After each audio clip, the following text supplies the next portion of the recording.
Santo, enchei os corações dos vossos fiéis e acendei neles o fogo de vosso amor. Enviai, Senhor, o vosso Espírito, e tudo será criado, e renovareis a face da terra. Oremos, ó Deus, que instruístes os corações dos vossos fiéis com as luzes do Espírito Santo. Fazei que apreciemos retamente todas as coisas, segundo o mesmo Espírito, e que gozemos sempre de sua consolação. Cristo, Senhor nosso. Amém. Ó Maria concebida sem pecado, rogai por nós que recorremos a vós. Em nome do Pai, do Filho e do Espírito Santo. Amém. Povo de Deus, que grande alegria, como eu dizia, e é muito interessante porque voltando ao tempo comum, ao tempo em que nós não temos mais a oitava de Pentecostes, antigamente se tinha uma oitava para as 3 grandes festas cristãs, né? O Natal, principalmente, depois a Páscoa, e a outra grande solenidade que tinha uma oitava antigamente era o Pentecostes, né? Se vivia 8 dias o dia de Pentecostes. Hoje nós não temos mais. A gente vive o Pentecostes num dia, todo mundo está de verde, no outro dia a gente já está de verde de novo. Então é assim que a gente vive hoje na vida cristã. Então, ou são crianças ou são calopsitas, alguma coisa. É bom a gente, todo mundo desligar o microfone. Ah, sim, o microfone. Normalmente, a gente é convidado agora, durante o tempo comum, a fazer a ter uma visão daquilo. Ah, aqui, esta reunião está. Ah, entendi. Pronto. Ter uma visão acerca de coisas que fazem parte da nossa vida em tempo comum, que é a continuação do Evangelho segundo Marcos aos domingos. E dentro dessa continuação do Evangelho segundo Marcos aos domingos, é interessante a gente poder ver que as leituras que nos são apresentadas por Marcos, inclusive amanhã, não é? A começar de hoje à noite, nos fala sobre essa grande instituição que seria o sábado. Ora, a gente já falou alguma coisa sobre o sábado anteriormente, mas é interessante a gente poder situar. Por quê? Porque o sábado ele tem em si uma dimensão de perdão, de coalizão. Eu não sei se vocês lembram de Jesus no Evangelho de Lucas, que fala que ele foi à sua cidade, Nazaré, e que ele entrou na sinagoga da sua cidade, Nazaré, e lhe foi dado um trecho do profeta Isaías, que ele deveria ler, não é? Ele estava justamente fazendo, às vezes, de um leitor na sua época, um comentador, porque na época de Jesus, não somente você ia na sinagoga para poder ler a Escritura, mas você tinha a possibilidade de estar, como é que eu posso dizer, de estar comentando as Escrituras. Você não somente lia, mas fazia um comentário. E esse tipo de pessoa, eu já tinha dito para vocês anteriormente, mas repito, era chamado com o nome de targumista.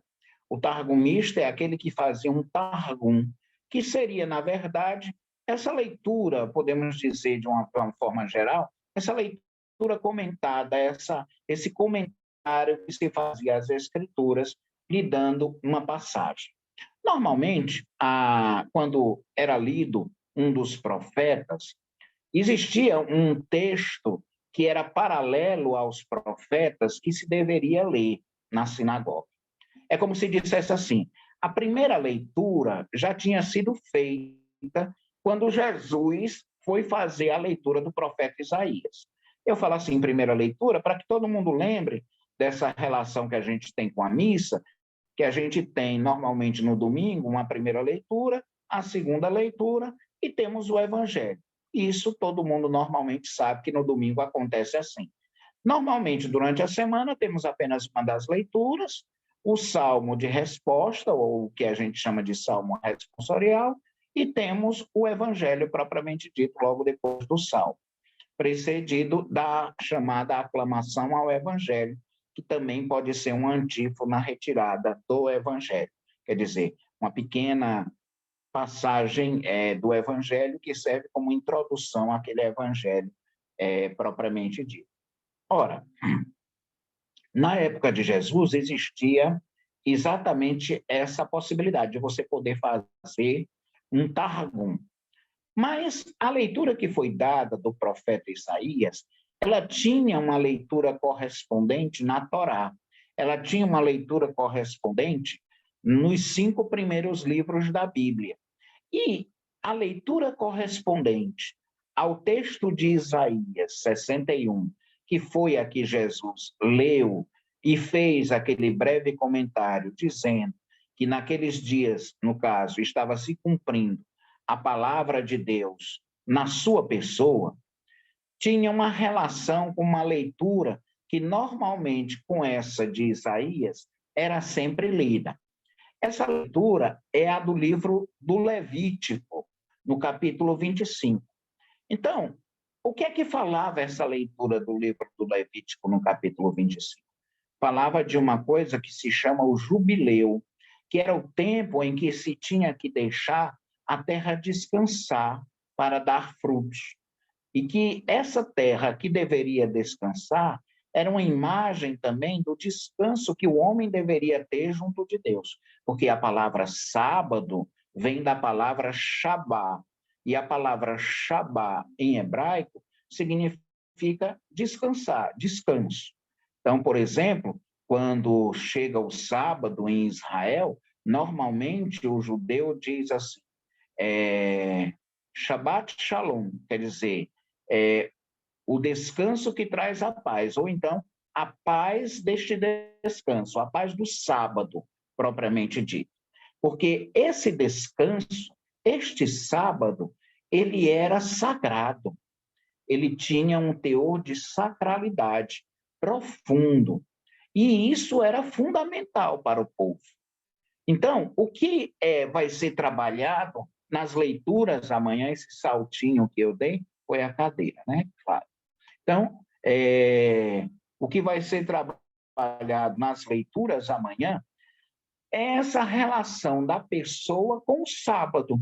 Então, aquela dimensão que Jesus deu de que um tempo, um ano da graça estava sendo instaurado, o Senhor está sobre mim porque me ungiu com a unção para curar os olhos dos cegos. Enfim, a leitura que nós já conhecemos de Isaías e que Jesus, ao final, diz assim, comentando essa leitura, hoje se cumpriu essa leitura, ela tinha relação com aquele ano do jubileu que era falado na leitura, que não é citada em Lucas, mas que normalmente nas sinagogas, desde muito antigamente, isso óbvio, desde a época de Jesus, bem anteriormente a ele, já se fazia a leitura. Então, quer dizer, já se tinha um calendário de leituras, já se tinha um calendário de leituras que deveriam ser feitas. Achei até muito interessante, há um tempo atrás, o Leonardo, ele me deu de presente um livro das leituras das sinagogas. Então, são as leituras que são feitas nas sinagogas, né? Eu achei até bem interessante que, comentando e fazendo um pouco de inveja à irmã Ilha, ela até brincava comigo e dizia assim, olha, esse livro eu não tenho. Aí eu digo assim, pois eu tenho. Qualquer coisa eu te presto mediante algum tipo de favor. Então, eu brincava com ela e dizia justamente à irmã Ilha como esse livro é importante também para quem estuda a Sagrada Escritura, porque você vai ter as leituras que eram feitas nas sinagogas. Essas que eu chamava agora, para que vocês compreendessem melhor, a chamada primeira leitura e segunda leitura, não é?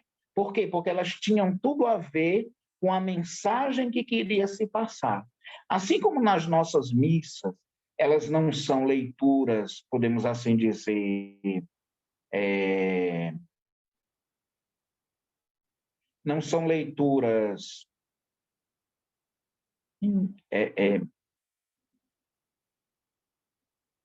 Menino, peraí. não são leituras propriamente lidas de forma aleatória, até uma palavra muito comum, dita hoje pelos jovens, né? Tudo para eles agora é aleatório, né? Então, mamãe, você é muito aleatória. Professor, o senhor está sendo muito aleatório. Eu digo, menino, tu não sabe nem o que é isso. Como é que tu tá dizendo que eu sou aleatório?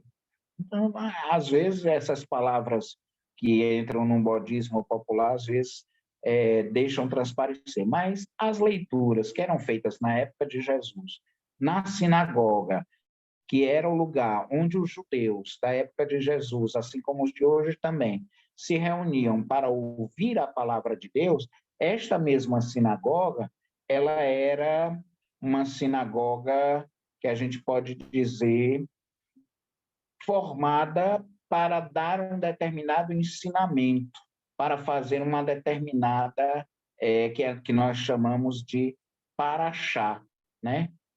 Paraxá. E isso é fundamental que a gente tenha diante dos olhos. Por quê? Porque essa paraxá, esse ensino, ele era extremamente necessário para que a gente pudesse ter uma condução de vida adequada. Por que eu estou falando tudo isso para vocês? Porque a gente retomou o tempo comum.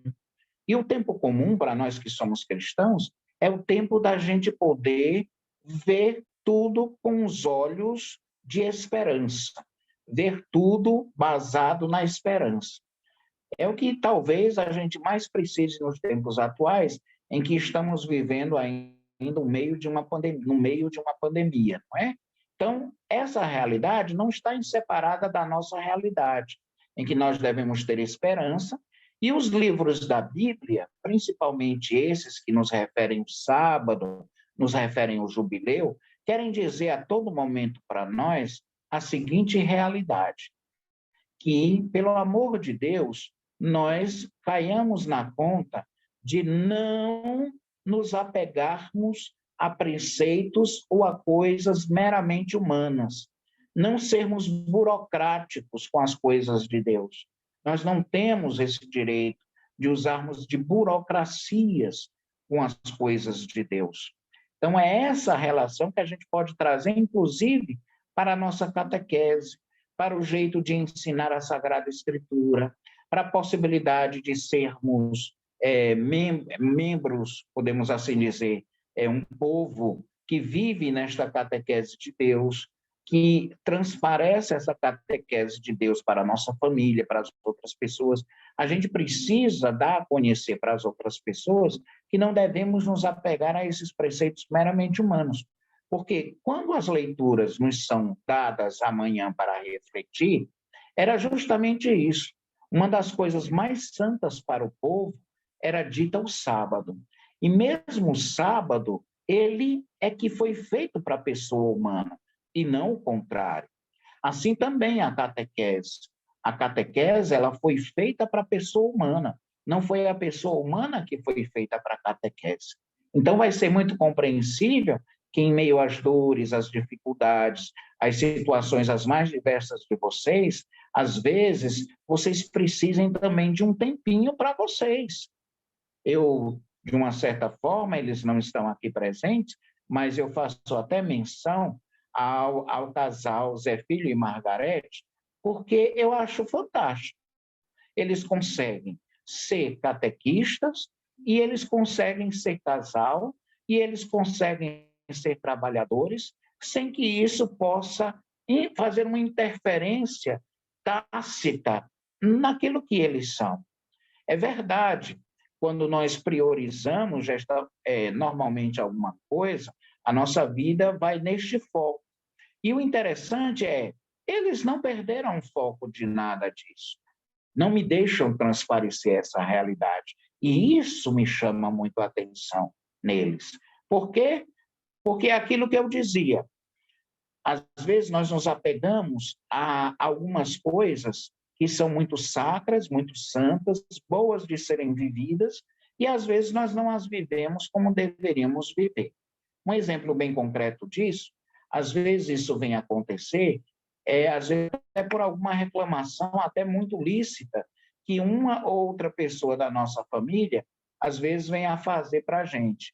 Fulana, faz tempo que você não vai a um piquenique conosco, faz tempo que você não está na festa de aniversário da fulana.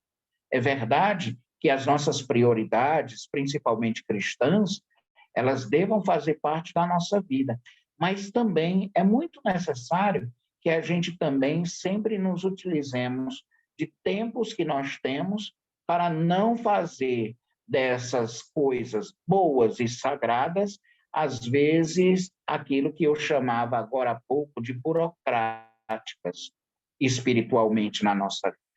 O sábado, ele era muito bem quisto, assim como ele o é até hoje. O judeu, ele deve cumprir muito bem o preceito do sábado.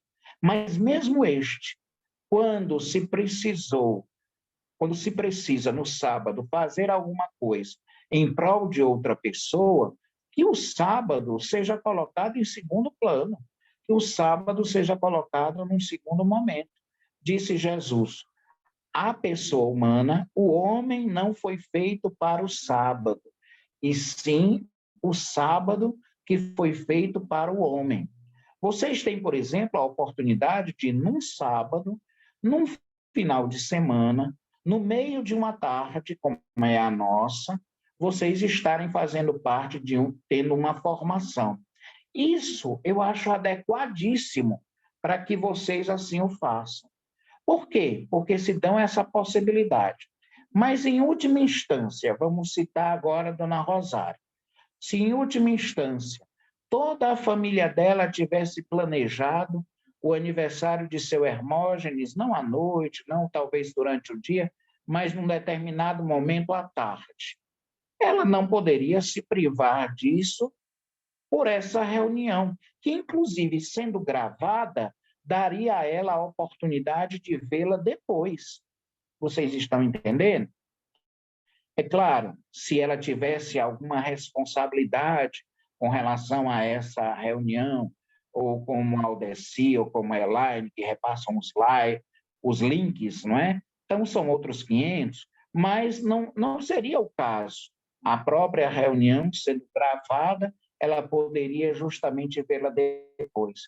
Às vezes, é importante que a gente surja para as pessoas para quem a gente dá a catequese, sejam essas pessoas crianças, jovens ou adultos, sempre a deixa de transparecer para elas que o seguimento a Jesus não é algo massacrante, não é algo que lhes tira a liberdade, não é algo que lhes vai destruir as possibilidades de viver bem sua infância, sua juventude ou sua vida adulta.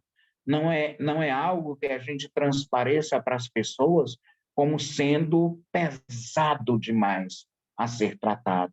Mas, pelo contrário, a gente diga que é muito bom seguir a Jesus porque ele lida conosco em liberdade. Ele fala conosco em liberdade. E nós somos livres no seguimento a Jesus. E se o seguimos, nós somos felizes por isso. Então, não é um peso para nós fazer esse seguimento. E nosso Senhor nos deixa nessa liberdade também de vivermos até mesmo os momentos mais sagrados como muito próprios. Porque vamos e venhamos. Temos a missa dominical para ir. É um preceito dentro da nossa fé cristã. É até mesmo um dado que a gente pode citar na nossa catequese, porque é chamado o guardar os domingos e festas, um dos mandamentos do Senhor, que pode ser alvo da nossa reunião de catequese. Como, por exemplo, o ir à missa aos domingos também é um preceito que a gente tem junto à fé. Agora, se acontece que um dos membros da família de vocês, ou minha, tem a possibilidade de ficar muito doente, e eu, naquele dia, não teria nenhuma responsabilidade tácita com a liturgia. eu pediria permissão para não estar na celebração da Eucaristia, para estar com aquele meu membro de família doente no hospital. Então, seria aquilo que depois, muito sabiamente, São Vicente de Paulo veio a chamar de Deus por Deus. Quando perguntavam para ele por que é que ele, assim que chegava um pobre na casa dele, ele rapidamente deixava a oração. Aí ele disse assim: não, eu não deixo a oração, não. Eu simplesmente deixo Deus por Deus. É essa a relação. Então, a minha missa, inclusive, como também nos adverte o Papa Francisco, é claro, a missa da qual participamos, que normalmente não é só minha, mas de toda a comunidade, ela é muito bem-vinda à minha vida. Nós ficamos felizes quando dela participamos. Porém, se tiver um membro de família doente e nós, naquele domingo, não pudermos ir à missa e tivermos que ficar com aquele membro de família no hospital, meu Deus, não precisa confessar por causa disso, não. Mas há pessoas que ainda confessam. Eu estou me confessando, padre, porque eu perdi a missa. Aí eu disse: perder a missa pode ser pecado. Por que você perdeu a missa?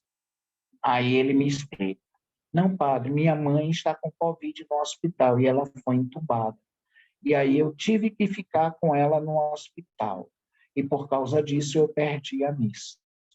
Aí dá vontade de eu colocar a mão assim na cabeça e de dizer: oh, meu Deus, se acabou tudo. Tanto bem que eu te queria. A criatura não entendeu nada, nada do que é a missa. Porque a missa, ela é o sacrifício maior de amor.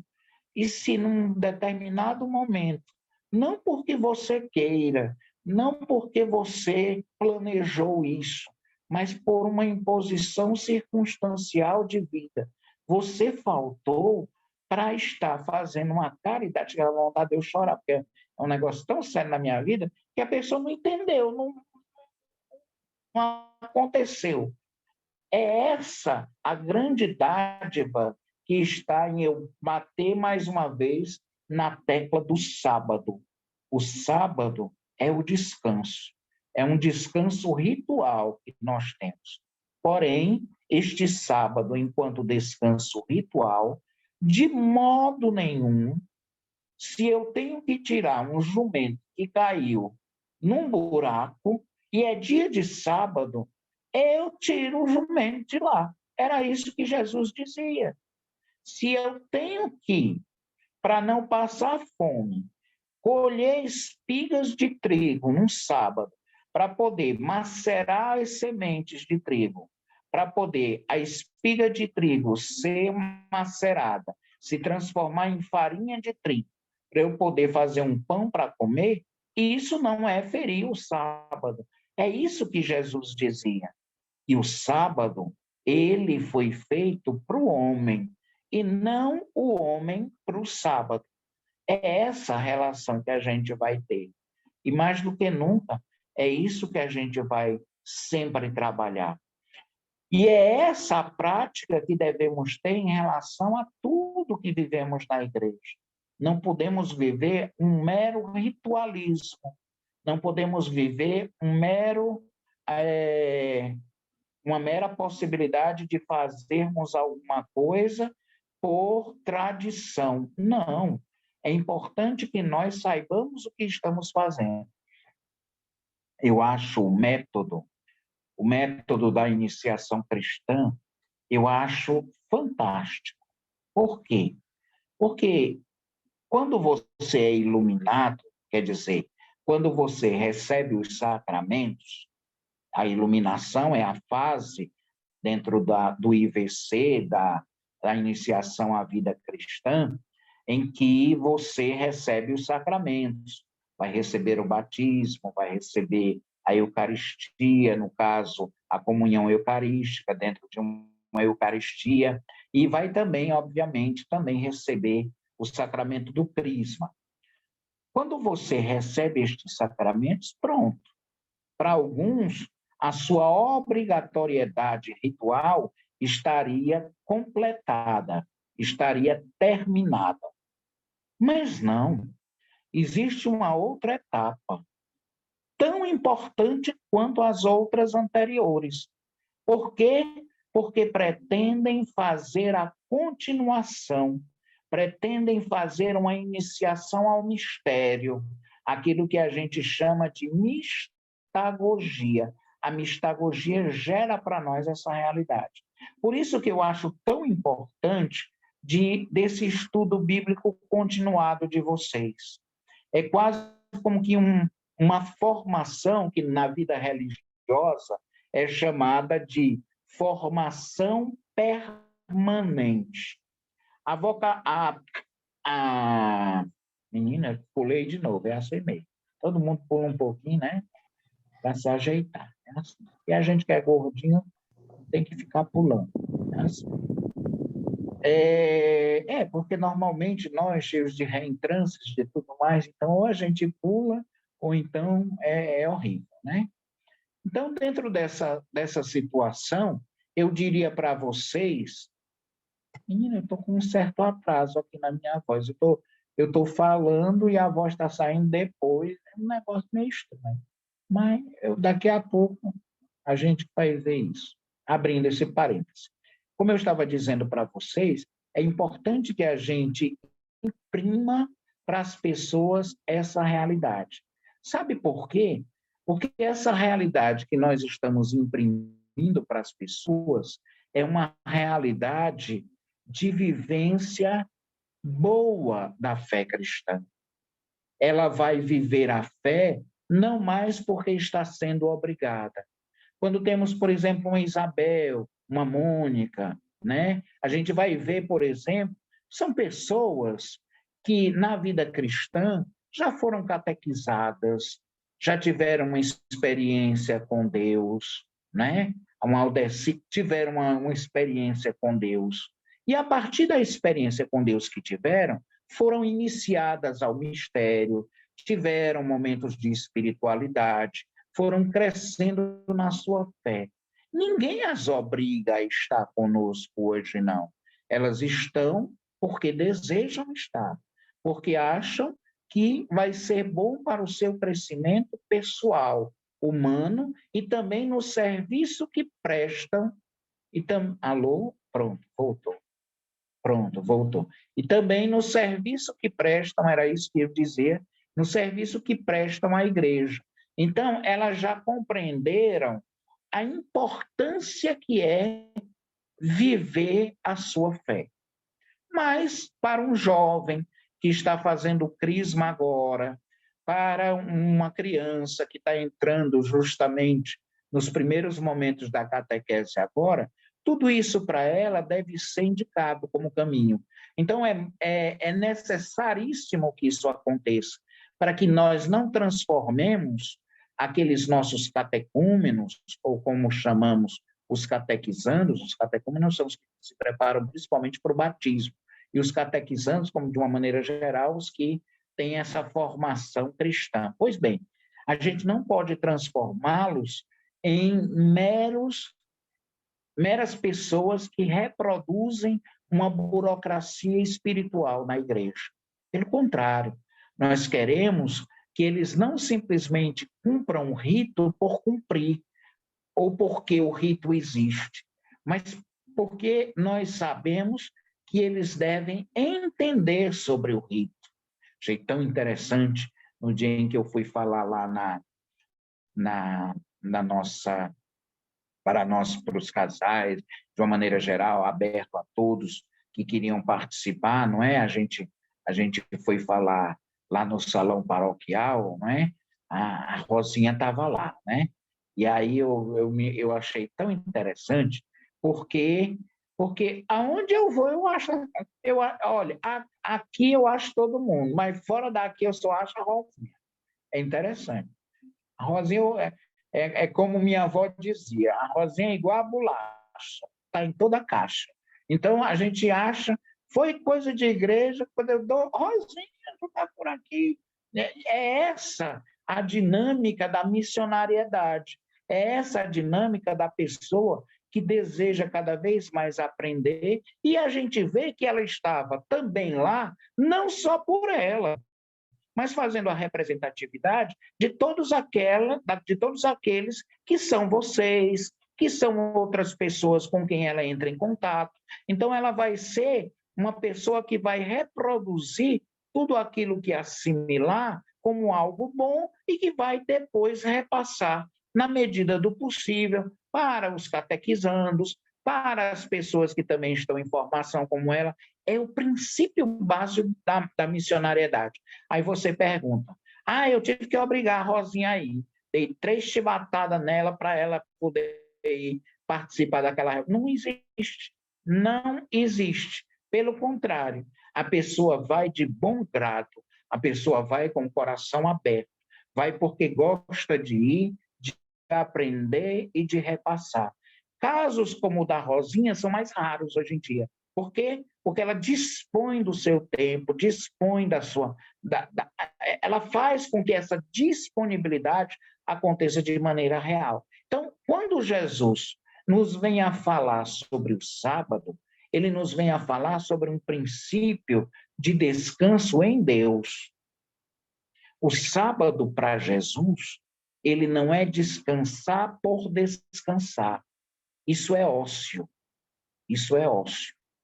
Mas o meu descanso tem a ver com geração de energia, se a gente pode dizer assim, falando assim de uma forma biológica, fisiológica, geração de energia, uma capacitação, é como se preenchêssemos as baterias para continuarmos funcionando bem.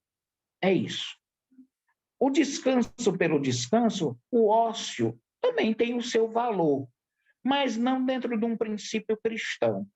Mas dentro de um princípio social tem. Você simplesmente sai daqui, a Isabel pega a mala, pega a família, vamos tudo para um balneário lá no Maranhão. Não, vamos para o Maranhão não, que tem a cepa lá da Covid dos indianos. Vamos para outro estado, vamos para o Ceará. Vamos para o Ceará, e aí chegando no Ceará, vamos armar uma rede aqui, nessa praia. Não, nessa praia, menina, é Caponga. Pois pronto, vamos armar uma rede aqui na Caponga. E aqui na Caponga a gente vai ficar, eu olhando para o mar, tomando uma água de coco, olhando para o mar. A onda vem, eu tomo um gole de água de coco. A onda vai, eu tomo outro gole de água de coco. Né? Aí dou um cochilo, aí acordo. Aí no que eu acordo já está no pôr do sol. Vamos para as dunas, viu? Isso é o ócio, um ócio produtivo necessário para quem trabalha, para quem tem esforço, isso é óbvio. Mas para nós, o descanso, por exemplo, os momentos que a gente tem sem a catequese propriamente dita, a gente, por exemplo, está no momento de stand-by, como é falado, né? Que é aquele momento em que o celular fica em repouso, né? Aquele momento em que a gente não está usando. Aí coloca no carregador porque não está usando. Oh, meu Deus, tomara que carregue logo. Eu quero ver meus WhatsApp, eu quero ver meus YouTube, eu quero ver meu Instagram, eu quero... Carregue logo. Aí deixa ali 2 minutos, para carregar para você tentar ver de novo. É assim que acontece. No caso cristão, também acontece dentro desse nível. Quando Jesus, nosso Senhor, nos fala do sábado, não é um descanso ocioso, não é um descanso pelo descanso, mas é um descanso restaurador que me vai capacitar para continuar a obra missionária que ele me indicou. É essa a noção mais antiga no judaísmo para o Shabá, para o sábado, que nós falávamos no início. E que toda essa fala que eu estou fazendo com vocês é para fazer uma ligação direta com esse possível descanso. O nosso descanso social, ou o nosso descanso, às vezes, familiar, é num outro contexto. Eu realmente posso dormir. Se estou de férias, tendo a possibilidade de, numa tarde, dormir, hoje eu vou tirar para dormir. Aí foi boa a panelada que minha avó fez, foi bom a carne de carneiro que ela fez com pirão, pronto, depois que eu comi, aí eu vou me deitar. E só Deus vai me acordar. Isso lá para as 6 horas da tarde. Quando você tem essa possibilidade, umas férias, num momento de relaxamento, isso é muito bom, ajuda a nós nos recapacitarmos para continuar a nossa vida também enquanto social. Mas no cristianismo, esse descanso, ele vem a ter uma situacionalidade de repor mesmo as energias, de fazer mesmo com que as nossas baterias se recarreguem para continuarmos o nosso trabalho cristão. Então, essa dimensão de pararmos para estudar, para aprofundar, para fazer acontecer, é muito necessário, porque senão nós corremos um risco de nos estagnarmos na nossa fé, naquilo que já aprendemos, e espero que tenhamos justamente retido aquilo que aprendemos, por isso que se chama de aprendizagem, porque eu aprendo, porque eu retenho o que aprendi, mas a gente não pode ficar nisso. Eu, como padre, devo sempre estar lendo, devo sempre estar estudando, devo sempre estar buscando. A pobre da Aldeci, meu Deus, que é médica, meu Deus, todo dia é um estudo novo, todo dia é um negócio novo, todo dia é um aparelho novo de imagem. Aí a gente sai da faculdade pensando assim, meu Deus, que coisa boa, eu agora estou saindo, não preciso mais estudar, leda ilusão. Pelo contrário, a gente ou estuda ou fica parado no tempo de 20, 30 anos atrás, dependendo do tempo que a gente se formou.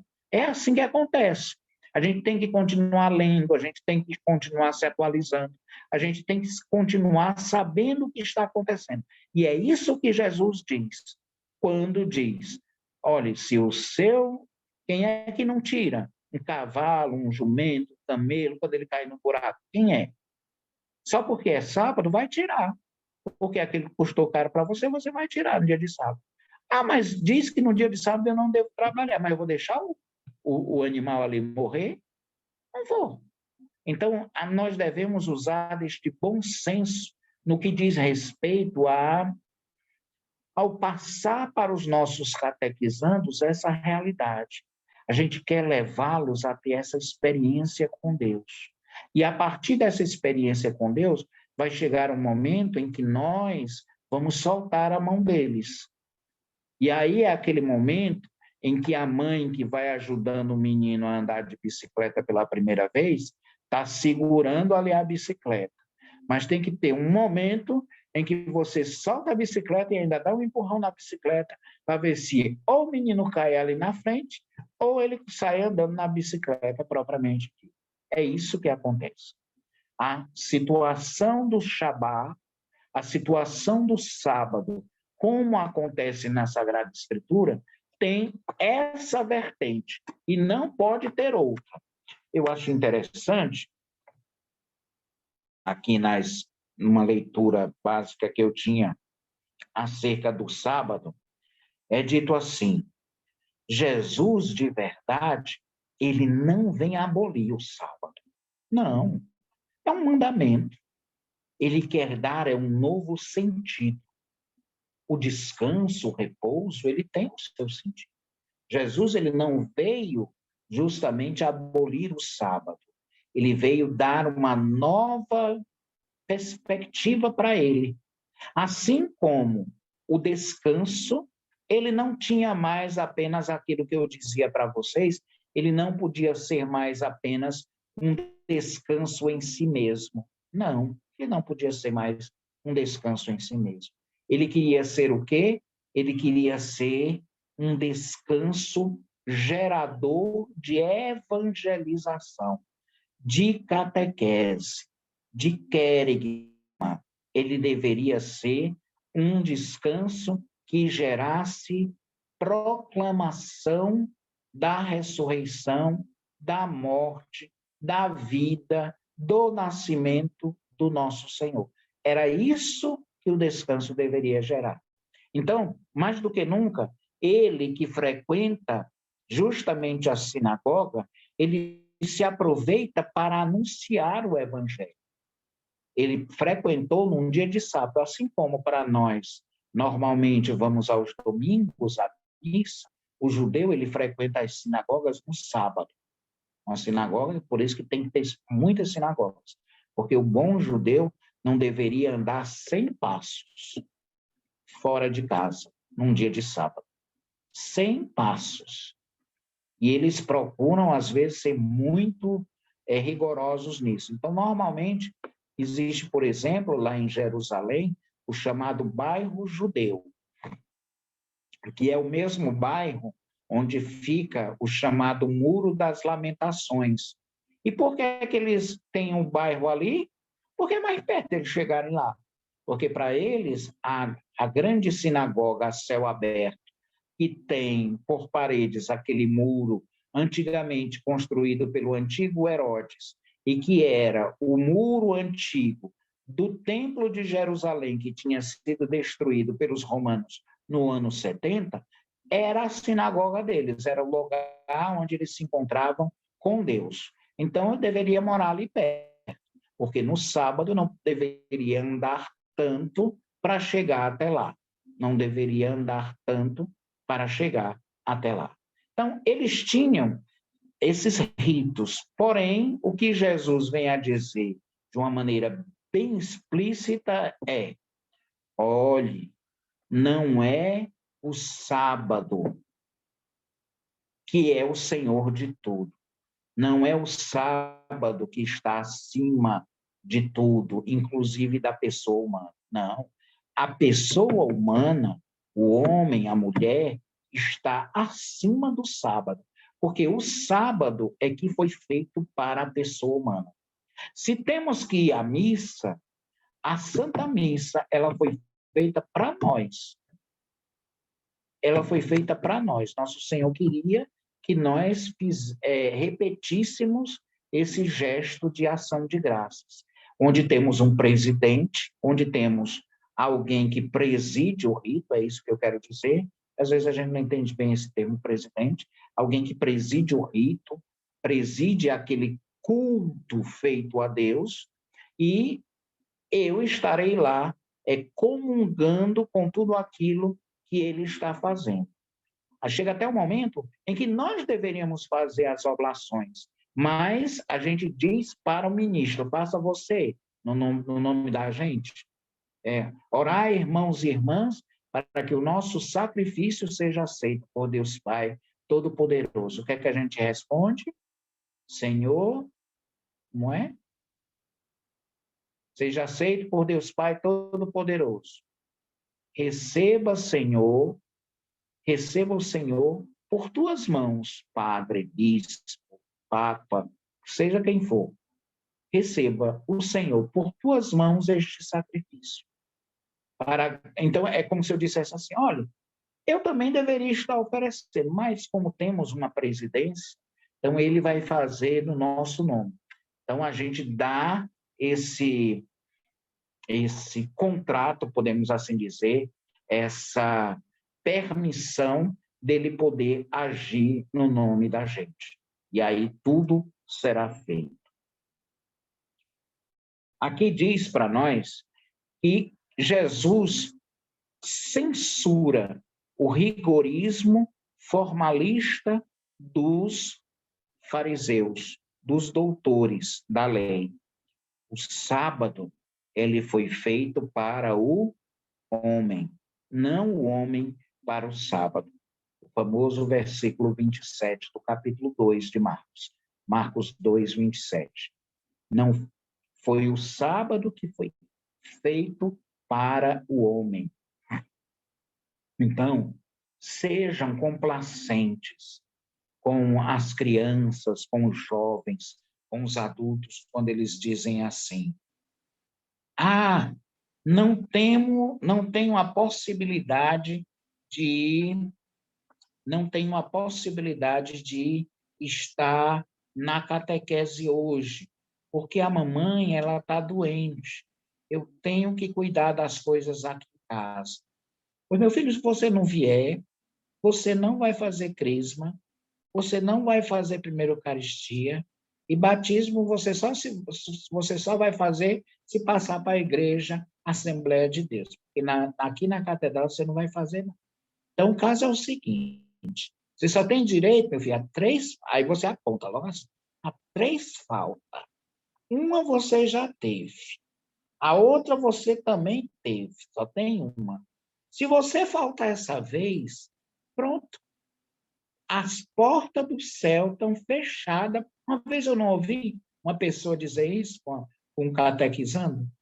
As portas... Aí eu digo, menina, pronto. Ela está se achando São Pedro agora. Ela está se achando o próprio Jesus, Nosso Senhor. Porque ela disse com essas palavras. Chega, eu tenho vergonha de repetir, mas ela disse, que eu ouvi. Ela disse assim, pois se você não vier, você não vai fazer a Eucaristia e as portas do céu estarão fechadas para você. Se eu fosse, perdoe minha expressão, mas é uma coisa bem engraçada que tem lá no meu Ceará, que diz assim, se eu fosse o cão, eu não queria era ela, porque, pelo amor de Deus, gente, que coisa horrível. Gente, você poder dizer uma pessoa que faltou, ela não chegou a perguntar por que o menino faltou. Ela não chegou a perguntar por quê. Eu só vi a cara do pobrezinho do menino fazendo assim. Eu acho que ele estava querendo chorar naquela história. O pobre do menino querendo chorar, e ela disse de novo, pois se você não vier, as portas do céu vão estar fechadas para você. E eu achei engraçado, porque eu digo, menino, o que é isso? Ela se submeteu ao método é, é, é, da total consagração a Jesus por Maria, segundo São Luís Grião de Montfort, ela tinha uma corrente enorme no pulso dela, e menino, e estava querendo colocar uma no pé também, um negócio assim. E ela disse com tanto... Eu digo, menino, o que é isso? Aí eu parei assim, olhei para ela e disse assim, eu queria falar com você, se fosse possível. Aí ela disse assim, vou já, padre. Estou aqui só dando um recado para esse meninozinho, já estou indo. Aí eu disse, é sobre isso mesmo que eu quero falar. Porque, gente, eu não podia deixar passar isso em vão, não. Ela impôs ao menino o rito. Ela impôs ao menino a obrigatoriedade. Se a gente fizer isso, mas fizer de uma forma adequada, a gente não vai estar impondo limites. Gente, as pessoas elas não vão lembrar da gente de verdade pelo que a gente fala ou não. As pessoas lembram da gente pela forma como a gente as tratou. É isso que as pessoas lembram da gente. Eu me lembro, por exemplo, estava falando há pouco tempo sobre a Mônica, e... tá certo, José Matias. Um abraço fraterno, já estou quase encerrando. Um abraço grande. E eu falando sobre a Mônica, e ela me demonstrava assim, um carinho muito grande pelo padre Pedro Maione, não é? Ela sempre me demonstrou um carinho assim muito grande. E aí a gente diz, por que uma pessoa cativa o coração da gente? Porque ela nos fez sentir bem. É isso. A principal catequese de vocês não é tanto o que vocês dizem, é o que vocês são para os catequizandos. Isso é o que marca. É isso que transforma. Porque se lá no Média Imagem chega um pobre senhorzinho, vindo lá do interior de Picos, e vem se tratar aqui, e vai fazer uma imagem lá com a Aldeci, e traz 2 galinhas para a Aldeci, e põe em cima da mesa dela as 2 galinhas, é porque ele foi bem tratado pela médica. Está dando para entender? Não é assim que acontece? Eu não estou inventando, não, porque isso eu já vi acontecendo. Ah, não tinha muita coisa, não, doutora. Eu trouxe isso aqui para o senhor. Aí colocou as duas galinhas em cima da mesa do médico. Isso acontece por uma coisa que é o como ele se sentiu sendo bem atendido, o como ele se sentiu sendo bem tratado. Então, o que vai transformar a vida das pessoas na catequese de vocês? Claro, tem também muito, graças a Deus, do que vocês falam, do que vocês aprofundaram, mas isso é secundário na cabeça das pessoas. Primário seja simpático, seja aberto, seja pessoa boa para as pessoas. É isso que cativa, é isso que faz com que as pessoas digam: olha, eu quero seguir Jesus. Por quê? Eu quero seguir Jesus desse jeito, porque desse jeito eu seguirei de uma forma boa, eu seguirei de uma forma adequada. Eu quero seguir Jesus dessa forma, do jeito que a Rosa segue Jesus, do jeito que a Soraya segue Jesus, do jeito que a Laira segue Jesus. Eu quero seguir Jesus dessa forma, porque essas pessoas não são só catequistas para mim, são verdadeiros exemplos de seguidores de Jesus. Isso tem que fazer a diferença acontecer. Então, por exemplo, às vezes a gente pode dizer: ah, não, mas um determinado catequista, uma determinada catequista, como eu já ouvi, já está em fim de carreira, já foi catequista durante tanto tempo. Pelo contrário, às vezes as pessoas que viveram mais a catequese, elas souberam fazer esse descanso correto que nos fala Jesus. E elas são fundamentais para entender que a catequese não é simplesmente o rito das nossas reuniões, o jeito que a gente faz ou planeja as reuniões, mas é muito mais, é um ser, é um serviço. Pensar, por exemplo, a Erildes, por exemplo, ou pensar a Dona Antoninha, por exemplo, a gente poderia dizer: não, mas são pessoas que, de uma certa forma, já contribuíram tanto para... Não, nunca. É necessário que nós nos reinventemos para fazer com que essas pessoas tenham também, obviamente, o seu lugar muito querido e muito necessário na catequese. Por quê? Porque do jeito delas, como fazem, do jeito que fazem, assim como todos nós, fazem o seu melhor acontecer. E aí é onde está o bom da história. Quando Jesus fala do Shabá, e quando ele, antes disso, tinha ouvido falar do jubileu, ele estava falando dessa liberdade, dessa libertação, porque o jubileu era uma libertação, era fazer com que a terra respirasse, descansasse, era fazer com que o lavrador pudesse ter um ano para não ficar trabalhando na terra e para ter o sustento de toda a comunidade para ele. Era ter a possibilidade de, no ano jubilar, também as faltas do povo serem todas perdoadas, tanto por Deus como pelas pessoas que foram ofendidas. Era um momento explícito de perdão. Era a grande aprendizagem libertadora, se a gente pode dizer assim, salvadora para o povo. Por quê? Porque este jubileu fazia aquilo que o sábado, na leitura que Jesus fez do profeta Isaías, vem a realizar. Porque se o cego volta a ter a visão, se um ano da graça é instaurado, se existem os pobres que são acolhidos, que são libertos de suas cadeias, isso só pode ser feito pelo perdão, pelo verdadeiro rito, e não por um rito, podemos assim dizer, superficial, mecânico, passageiro.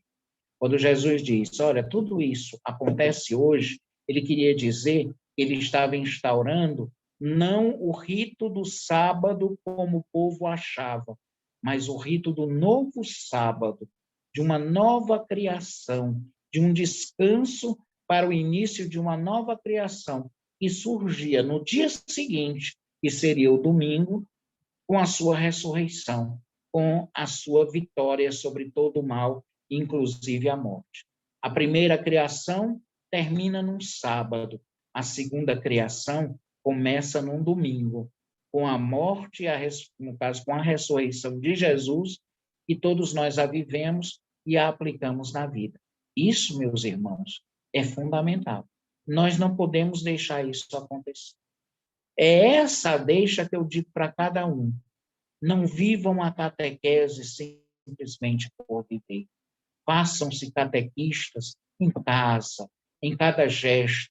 Às vezes, muitas vezes a gente se ressente dizendo assim, poxa vida, como eu queria que o meu filho ou a minha filha, e o meu genro, a minha nora, e às vezes até o meu neto, quando já é adolescente, eles participassem mais. Mas seja essa vida para eles em casa.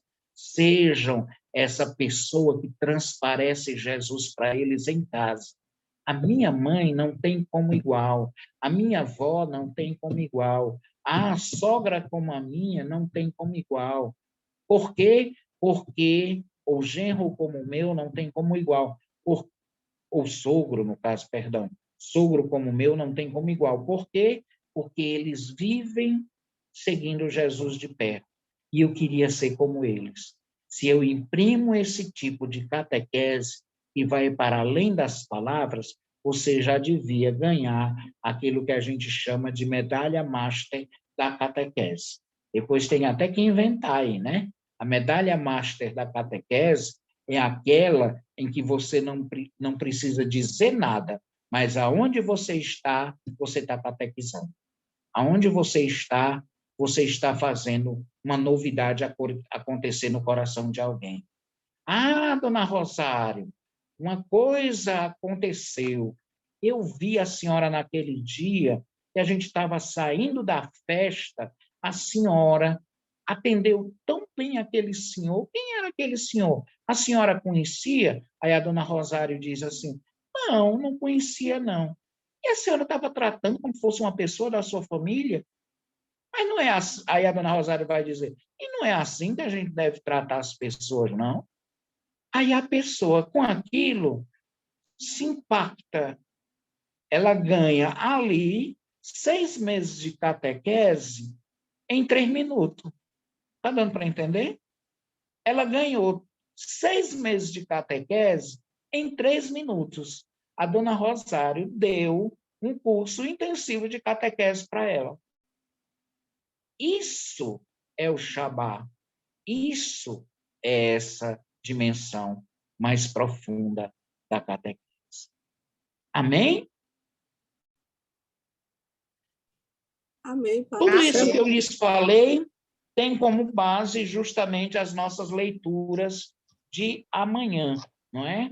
Onde nosso Senhor vai se colocar, vai se posicionar de uma maneira bem clara contra tudo aquilo que é estrutural, que é engessante. É até uma palavra muito querida que o nosso vigário-geral, o padre Toni, sempre, normalmente, às vezes, ele diz, não, isso aqui não é engessado, não.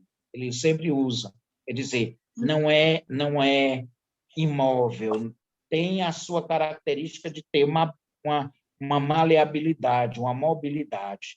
Então, a catequese, ela jamais poderá ser imobilidade, jamais poderá ser ausência de caridade, jamais deverá ser apenas uma execução do rito ou das reuniões. Não, eu tenho essa reunião, eu tenho que dar de qualquer jeito. O menino fazendo, não, vai ser nada. E no final ainda faço 6 perguntas, e ai deles, se eles não responderem as minhas perguntas. Eu quero que eles não respondam, eu quero que eles não tenham a oração do credo decorada na boca. Eu quero que isso aconteça, e não é para ser dentro desse rito de obrigatoriedade. As coisas de Deus são feitas bem mais com o coração do que propriamente com a obrigação. E aí a gente vai vendo o porquê nosso Senhor vem a dizer que as prostitutas, as meretrizes, nos precederão no reino de Deus.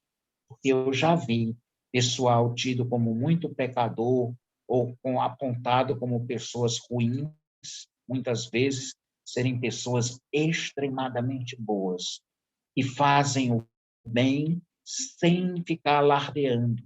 É uma coisa, assim, fantástica, é uma coisa fantástica, e que a gente vê acontecendo em grupos em que a gente diria, menina, esse grupo teria tudo para estar distante de Deus. Às vezes, no nosso preconceito, às vezes a gente levanta esse tipo de hipótese, e não é assim que acontece. Pelo contrário, são grupos que querem fazer o melhor acontecer, independente de quem seja, de como faça.